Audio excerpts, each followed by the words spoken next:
ये कहानी है सांग गीहा और इसी की तरह कुछ फाइनेंशियली ब्रोक लोगों की। सालों पहले जॉब से निकाले जाने के बाद गीहा की जिंदगी मानो नरक बन गई।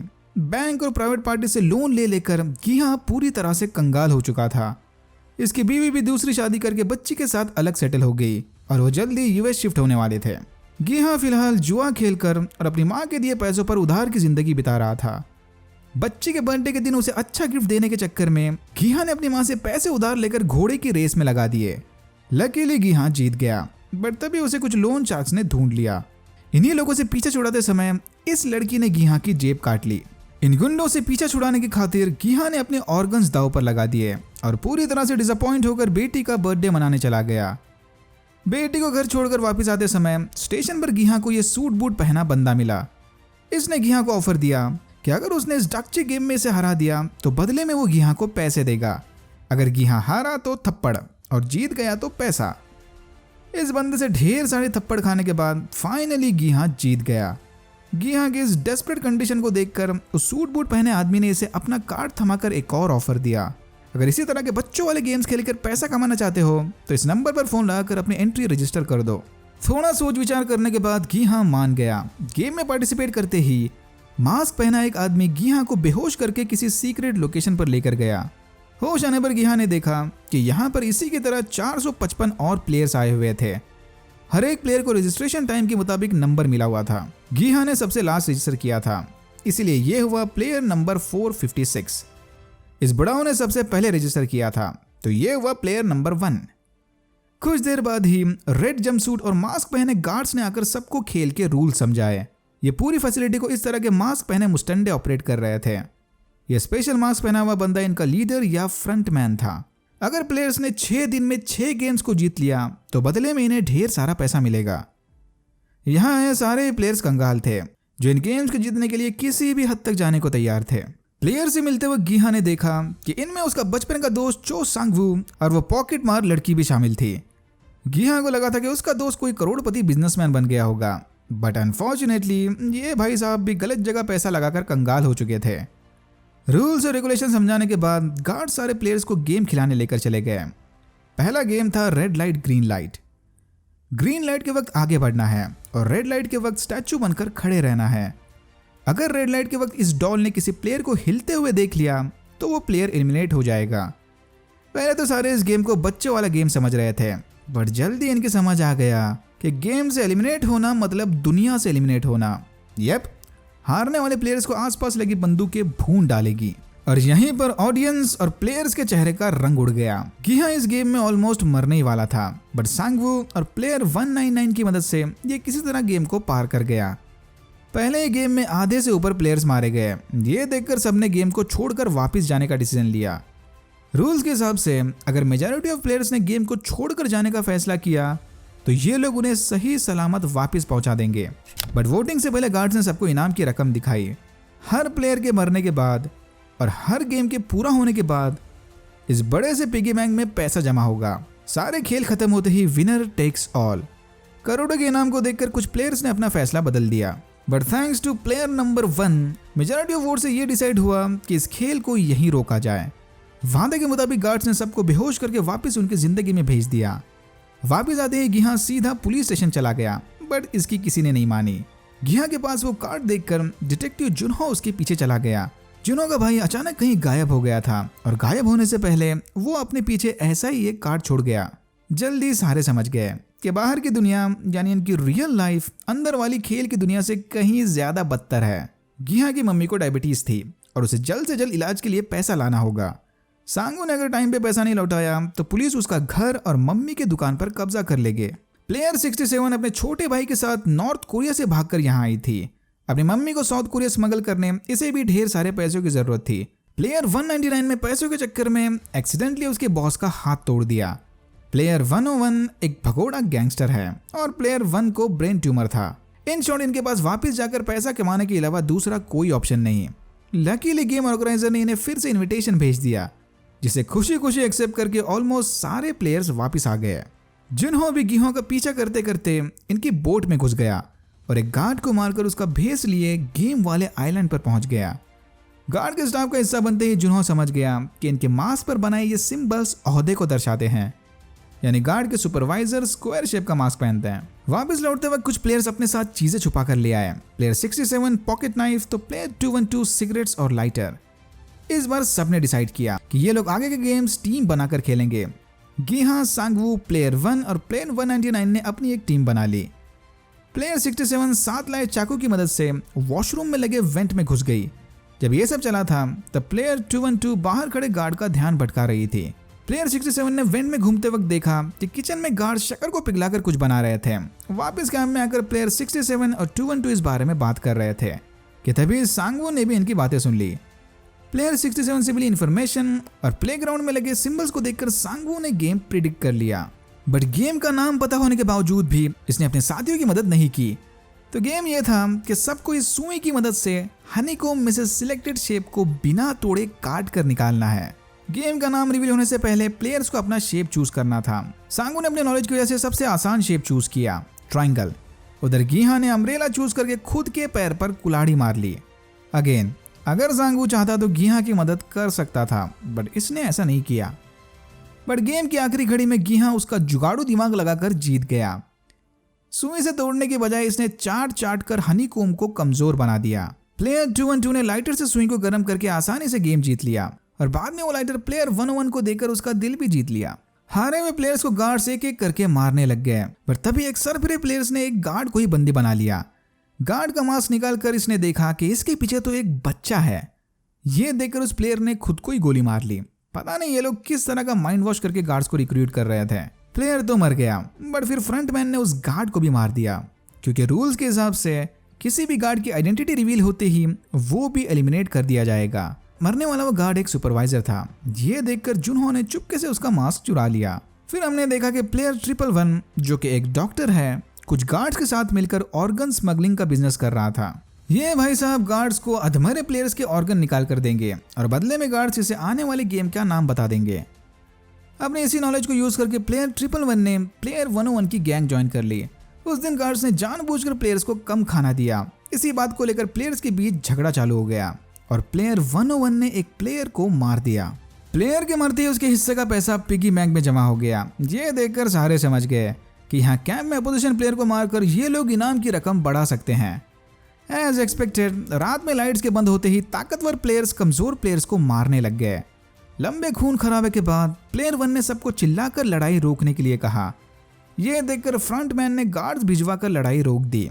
प्लेयर 67 भी गिहा की टीम का हिस्सा बन गई और फिर सारे एक दूसरे को अपना असली नाम बताने लगे। प्लेयर 199 का नाम अली अब्दुल, प्लेयर 67 का नाम कांग सेब्योक और प्लेयर 1 का नाम वो भूल गया। बाय द वे, प्लेयर 101 का नाम डक्सू है। रात में जुहो के बाजू का गार्ड उसे मोर्स कोड से कोई मैसेजेस भेज रहा था, क्योंकि जुहो ने जिस गार्ड की जगह ली वो भी ऑर्गन बिजनेस का मेंबर था। तीसरे गेम के लिए गार्ड्स ने प्लेयर्स को 10 लोगों की टीम बनाने को कहा। डॉक्टर ने डक्सू को बता दिया था कि अगला गेम टग ऑफ वॉर का है, तो डक्सू ने प्लेयर 212 को धोखा देकर अपने टीम से निकाल दिया और 10 मजबूत मुस्टंडो की टीम बना ली। गिहा की टीम में फिजिकली सबसे कमजोर लोग थे, इंक्लूडिंग इनकी नई मेंबर प्लेयर 240। बट प्लेयर 1 ने इन्हें समझाया कि टग ऑफ वॉर के गेम को मसल पावर से नहीं ब्रेन पावर से जीता जाता है। प्लेयर 1 की बताई टेक्निक को यूज करके गिहा की टीम जीत गई। मतलब हारने वाली टीम के सारे मेंबर्स ब्रिज से नीचे गिरकर मर गए। जीते हुए सारे प्लेयर्स आराम करने वापस कैंप आ गए, बट उस रात सबको डॉक्सू की गैंग का डर था। फॉर्चुनेटली डॉक्सू की गैंग ने किसी पर हमला नहीं किया। जुनहो स्क्वायर मास्क की मदद से अपने खोए हुए भाई के बारे में इंफॉर्मेशन निकलवाने चला गया। यह उसे गार्ड्स के इलीगल ऑर्गन बिजनेस के बारे में पता चला। पहले जुनहो को लगा कि शायद इन्हीं गार्ड्स ने ऑर्गन्स के लिए इसके भाई को मार दिया होगा, बट फिर बंदूक की नोक पर गार्ड ने कन्फेस किया कि इन्हें उसके भाई के बारे में कुछ नहीं पता। फ्रंटमैन के ऑफिस में सारे प्लेयर्स की लिस्ट रखी थी, जिसकी मदद से जुनहो उसके भाई को ढूंढ सकता है। फ्रंटमैन को प्लेयर 111 और ऑर्गन बिजनेस के बारे में पता चलते ही उसने गार्ड और प्लेयर दोनों को मार दिया। इस इलीगल ऑर्गन बिजनेस से कोई प्रॉब्लम नहीं, बट प्लेयर 111 को अंदर की इन्फॉर्मेशन पहुंचाना मतलब रूल्स के हिसाब से चीटिंग करना, और इधर चीटिंग की सजा सिर्फ मौत है। जुनहो उस गार्ड को मारकर अंडरग्राउंड टनल्स की मदद से फ्रंटमैन के ऑफिस में घुस गया। ये टनल्स इन्होंने वीआईपीज को सुरक्षित बाहर निकालने के लिए बनाए थे। वीआईपीज के बारे में हम आगे बात करेंगे। गार्ड को लगी बुलेट को देखकर फ्रंटमैन समझ गया कि कोई पुलिस वाला यहाँ घुस आया है। फ्रंटमैन ने फौरन सारे गार्ड्स को उसे ढूंढने के लिए भेज दिया। उधर फ्रंटमैन के ऑफिस में तलाशी लेते वक्त जुनहो को पता चला कि ये स्क्विड गेम्स बरसों से चले आ रहे थे। और इसका भाई हॉन्ग इन हो 2015 में हुए गेम्स का चैंपियन था। स्टोरेज रूम में छुपे हुए जुनहो ने फ्रंटमैन को फोन पर बात करते हुए सुन लिया। फ्रंटमैन और बाकी के गार्ड्स वीआईपीज के स्वागत की तैयारियां कर रहे थे। चौथे गेम को खेलने से पहले सारे प्लेयर्स को जोड़ियां बनानी होगी। सब ने फटाफट अपने फेवरेट पार्टनर्स को चूज करके जोड़ियां बना लिए। सांगवू ने अली के साथ, साइबेक ने प्लेयर 240 के साथ और बुढ़ाऊ पर रहम खाकर गीहा ने प्लेयर 1 के साथ।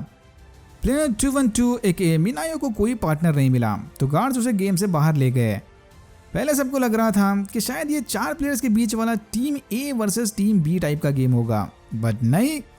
इस गेम में आपको अपने जोड़ीदार को हराना था, मतलब आपके फेवरेट पार्टनर को। गेम खत्म होने पर जिस पार्टनर के पास ज्यादा मार्बल्स बच गए वो गेम जीत गया और जिसके पास कम है वो मारा गया। प्लेयर 240 के पास जीने का कोई मकसद नहीं था। इसके पापा ने उसकी मम्मी का मर्डर किया था और फिर उसने अपने पापा का मर्डर कर दिया। साइबेक की दर्द भरी कहानी सुनने के बाद प्लेयर 240 मार्बल्स की इस गेम में जानबूझकर हार गई ताकि साइबेक पैसे जीतकर अपने छोटे भाई को अच्छी जिंदगी दे सके। सांगवू ने अली के भोलेपन का फायदा उठाकर उससे सारे मार्बल्स चुरा लिए। दूसरी तरफ गीहा ने प्लेयर 1 के भूलने की बीमारी को यूज करके उसे धोखे से हरा दिया। गीहा ऑलमोस्ट जीत चुका था, बट लास्ट मोमेंट पर बुढ़ाऊ ने बताया कि उसके पास अब भी एक मार्बल बची है और प्लेयर 1 को अच्छे से पता था कि गीहा शुरू से ही उसे फंसा रहा है। बट फिर भी बेस्ट फ्रेंड होने के नाते अपने होश हवास में प्लेयर 1 ने वो आखिरी मार्बल गीहा के हवाले कर दी। एलिमिनेट होने से पहले प्लेयर 1 ने गीहा को उसका असली नाम भी बताया, ओ इल्नाम। भाई ये वाला एपिसोड कुछ ज्यादा ही हैवी था। वापस कैंप में आकर सबने देखा कि मीनायो जिंदा है। सारे प्लेयर्स में कमजोर कड़ी होने की वजह से गार्ड्स ने मीनायो को गेम से डिस्क्वालीफाई करके सही सलामत वापस भेज दिया। कुछ देर बाद ही यहाँ पर वीआईपीज आ गए। वीआईपीज मतलब ऐसे करोड़पति लोग जो इन प्लेयर्स पर सट्टा लगाते हैं। फ्रंटमैन वीआईपी का स्वागत करके उन्हें सेपरेट रूम में लेकर चला गया जहां से ये लोग फाइनल गेम्स को लाइव देखेंगे। किसी पर्सनल रीजन की वजह से गेम का होस्ट इन्हें ज्वाइन नहीं कर पाया। होस्ट मतलब फ्रंटमैन का बॉस, यानी इन गेम्स का मेन ऑर्गेनाइजर। ये भी बाकियों की तरह स्पेशल मास्क पहनता है। पिछले मार्बल वाले गेम में अपने पार्टनर यानी बीवी को खोने के बाद जबरदस्त गिल्ट में आकर प्लेयर 69 ने सुसाइड कर लिया। ये देखकर एक वीआईपी बहुत गुस्सा हुआ क्योंकि इसने प्लेयर 69 पर बेट लगाई थी। जुनहो चुपके से मास्क बदलकर सर्विंग स्टाफ में घुस गया। इस वीआईपी को जुनहो में काफी इंटरेस्ट था।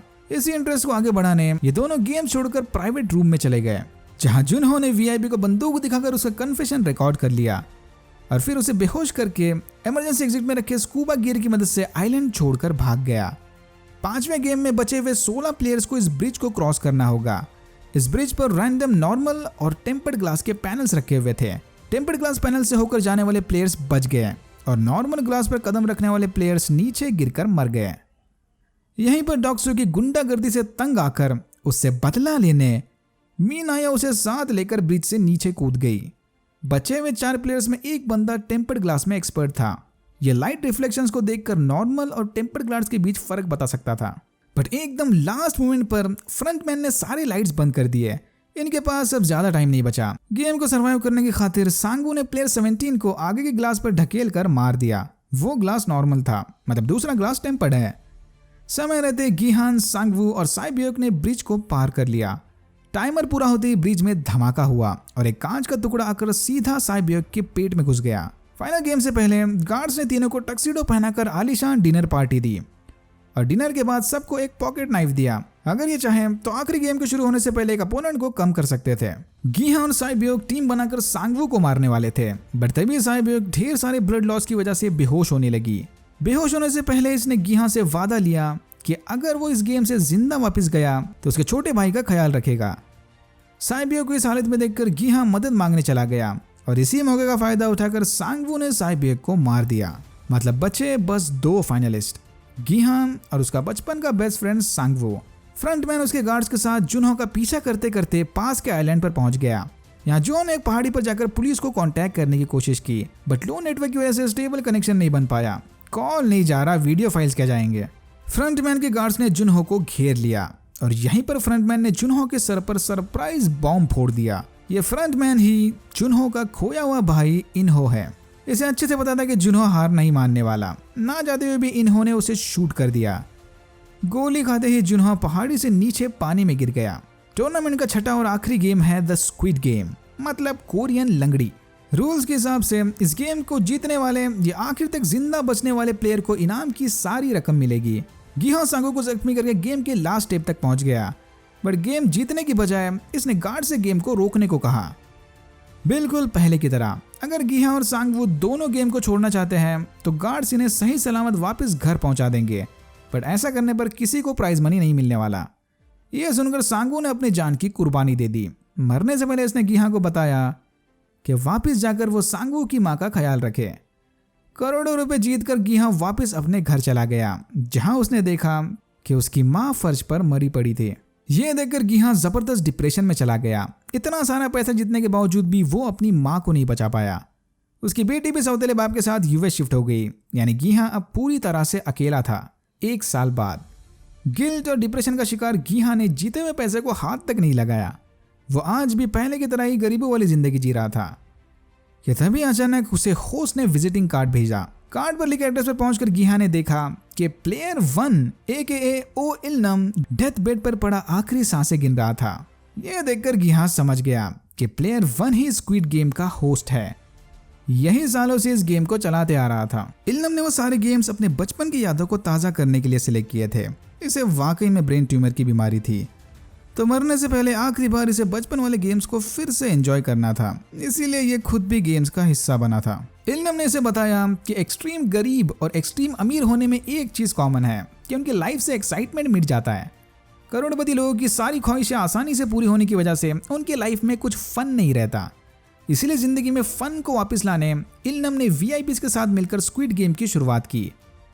जैसे गीहा घोड़े पर पैसे लगाता है, बिल्कुल वैसे ही VIPs इंसानों पर पैसा लगाते हैं। इल्नम ने उसे याद दिलाया कि गेम को छोड़कर वापस जाने का चांस देने के बावजूद भी ऑलमोस्ट सारे प्लेयर्स पैसा कमाने के चक्कर में वापस आ गए, भले ही उसमें इनके साथियों की जाने क्यों न जाए। इल्नम को अब भी लगता है कि उसका डिसीजन सही था।